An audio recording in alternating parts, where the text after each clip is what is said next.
17 minutes past 9. Phil Egan is with us. We couldn't get Kevin Kilban to explain what's going to happen in the Nations League draw tonight, Phil.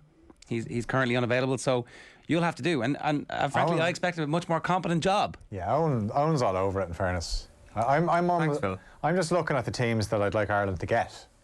Is that all right? Yeah. So I think Iceland obviously had a really good run to get to a couple of major tournaments, but things have fallen away from them. I'd like Norway, because Finland are there. Finland are not as good as Norway. Well, they're still better than us a bit, aren't they? But why not have go for it, yeah. Erling Haaland playing at the Aviva Stadium? That would be class. 50,000. Absolutely. And then, obviously, we're in pot 3. Pot 4, probably looking at maybe Armenia. So we could get those nostalgic bits done when Keith Fahey scored to give us a 1-0 win away to Armenia under trap. Armenia could be a good place to visit. Yeah. Isn't there a show there for a week? Were you there? I wasn't. No. Isn't it like season 3 of Parts Unknown? Anthony Bourdain goes to Armenia. I thought you were going to say season 3 of Keeping Up with the Kardashians, because they've an Armenian link as well. Of course, yeah. That was a good episode. Like, I mean, all the stars come from Armenia, it turns out. Yeah, so that's the kind of draw I'm looking at. So Armenia, Norway, Iceland. Iceland, yeah. Very Nordic. You could get. I mean, we could be in a Is group. Norway Nordic? Did we get this before? Yes. Yeah. Bosnia, obviously. I think it's in Bosnia for the playoff. That was the night of the fog. Oh, sorry, Norway, Scandinavian. Sorry, not Nordic. Not Nordic. Sorry, Iceland though. Iceland Nordic. Yes. No. I don't know. Is the honest answer. Sorry, Bosnia are the team to get. Bosnia wouldn't be a bad one either. So if you're looking at pot 1, Sweden or Ukraine, like there's the thing about the Nations League is we're all fairly similar in ability. That's why we're in the same league. It's true that we're all in the same league. A lot of these teams are slightly ahead of us in that. In international football, if you have a couple of good players, that's all you really need. If you're a competent manager and a couple of really class players, you can go quite far, as we've seen with Wales in recent tournaments. We have the competent manager. We just don't have the really class players just yet to catapult us up to the next level. That's not to say we won't get there. Yeah. No, and you're talking about players coming through, and from an Irish point of view, you were looking at the team sheet that came in for the Brighton and Wolves game. And you think, right, Aaron Connolly's got to start here. Probably even more significant was 17-year-old Evan Ferguson on the bench. But get him in. Give him a game. What could go wrong? Well, Connolly was taken off. He didn't do very much. I was watching the Arsenal game, but because of the kickoff times being different, I was able to watch a bit of this. One thing he did do was he stood on Sa for a corner for Brighton, and Sa, the Wolves keeper, kind of pushed him in the head and he went down. He completely milked it. And you're kind of just thinking, you need to just get on with the game if you're Aaron Connolly. And we've seen this in the past as well, where he just seems to rub officials up the wrong way. That's not going to help either, where, look, there was contact, but not enough to go down as if you've been clobbered with a right hand from Katie Taylor. And that's the way he was rolling around on the ground. So I personally, I would prefer to see him out on the left where he can get the ball and get running. He was in the middle and very little touches. I'd love to see his touch map, actually, because he just seemed to be, wherever the ball was, it just never seemed to be anywhere near Aaron Connolly. He was the tip of the spear, wasn't he? Yeah. They were playing him as a lone striker with 3 behind, which, I mean, look, it'd be amazing if that was his role. If he, in his mid-20s, he becomes an out-and-out number 9 who can score 15 to 20 goals in a Premier League season. That's the dream scenario, right? Yeah. Like, at the moment, he is not that player. No, and look, formations play a part as well, and obviously Brighton are in really bad form. They haven't won in 11, and I wonder if he was in a team that, and we've seen him in a team with Ireland where there's 2 up front, and that gives him a licence to pull out to the left, whereas he doesn't have to just stay in the box the whole time. Look, there's no harm in him obviously playing as a central striker, because he's going to learn. He's going to learn what you have to do. You have to limit your movement, but you have to be clever with it. Yeah, I think it's a good sign that he gets a start. There was definitely a difficulty with injury and with the manager. It looked like earlier in the year there's just some brooding questions around discipline and application and all that kind of stuff. And Potter putting him back in last night, I think, is positive, right? We'd love to see some performance. We'd love to see some achievement now over the next couple of games. There's a run of games coming, and if he can keep getting picked or play his way into the team over the next while, that would be great. Yeah, absolutely. It was interesting to hear Graham Potter's comments after the game saying they actually tried to get the game called off.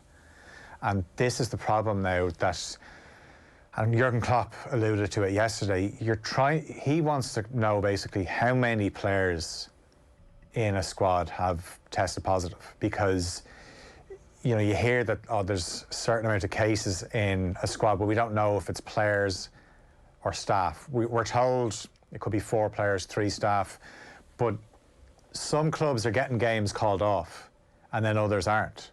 And it's just about trying to be consistent. Already this morning, Thomas Frank, the Brentford manager, while he was giving his press conference, was told you have 13 players in your squad that have tested positive.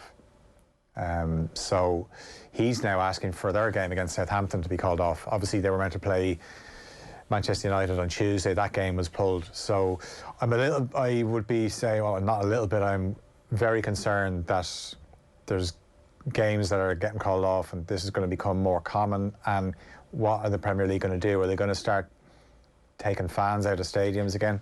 I don't know. I mean, it is different this time around because obviously there's the vaccine, and now fans going to games have to be fully vaccinated, and obviously there's going to be booster shots given out as well. But it's good that they have such competent leadership, though, who are running the country so well, and I've got full confidence in that crowd at the moment who are in charge to do the right thing. Well, Jurgen Klopp's message yesterday was stronger than anything Boris Johnson has said. It would be like completely at odds and a complete opposite of a situation we had in January, where the whole country in England is locked down and the players are the only ones who are able to get out and about. Whereas the only way to stop this right now is to put the players back into these bubbles while you've got full stadiums and while society in England is relatively open. It would just be a complete contrast. So can they do that? Can they put the players in the bubble? I'm sure clubs are considering doing that themselves because they need to stop the outbreaks themselves. Well, they've had to change the testing, like the Plan B as they've called it, but I hope their Plan B is more effective than the Croke Park Plan B pitch invasion. So it's it'll be interesting. Plan B is effectively get out there quick, lads. Do we want to go back to those empty stadiums? Like, would you rather watch empty stadiums or say a 3 or 4 week break? A 3 or 4 week break. Yeah, I watched the Bayern and Barcelona game in the Champions League last week. It was awful. Yeah.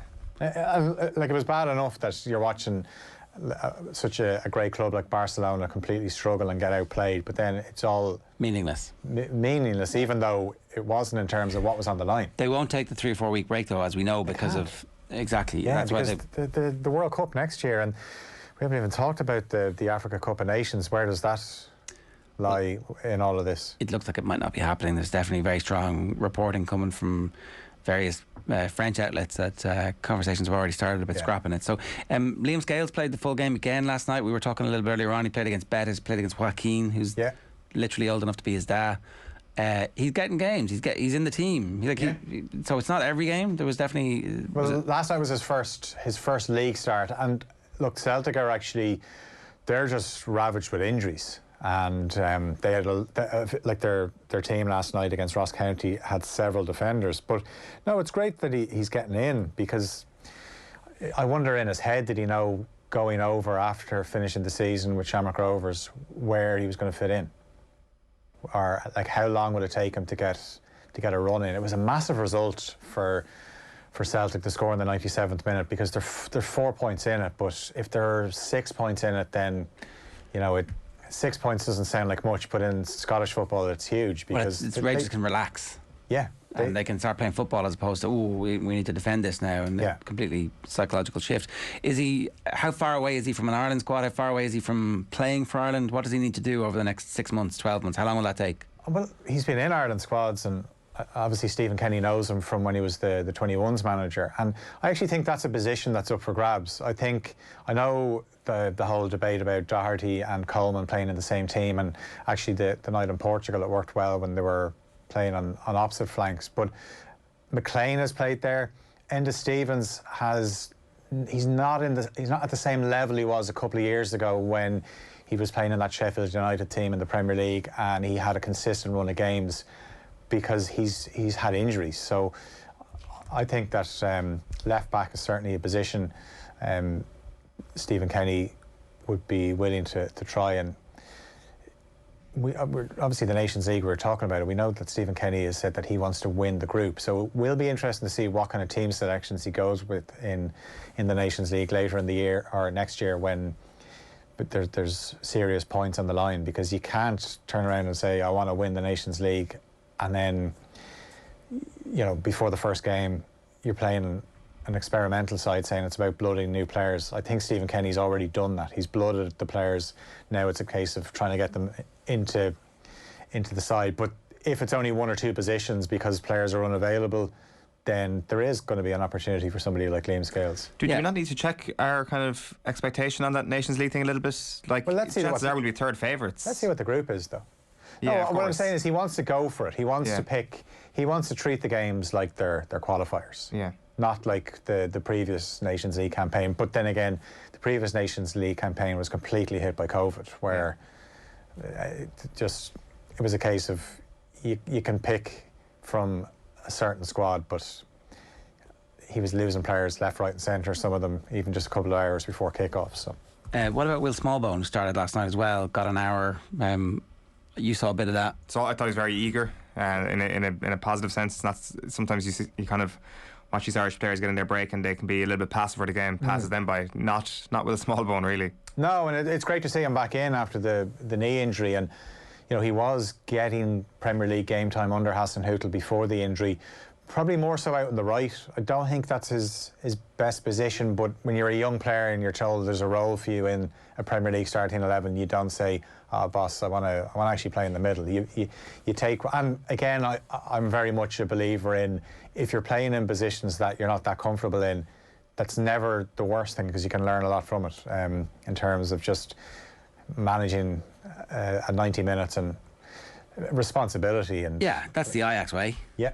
Absolutely. Yeah. So what was interesting was, I saw it during the week, somebody put up, I don't know who tweeted, if you've got a last minute free kick, which player do you want standing over it? And straight away I thought Ward-Prowse, because he's lethal, and he scored another one last night. And it was amazing. You just know when there's a free kick in that zone, you just think if he doesn't score, he's going to go very close. That was a brilliant free kick. The pace of that was like, wow. Yeah, you ain't saving that.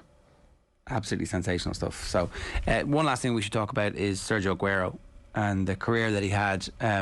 It's not underrated, is it? It's right up there with all of the great Premier League legends. Like when the history of the Premier League is going to be written, it'll be Thierry Henry, Sergio Aguero, Alan Shearer. These are the strikers we're talking about. He's at that level. I think so. Yeah, I think so. And I was watching the press conference yesterday, and I just think, unfortunately, it was at the Nou Camp where he only had 5 games.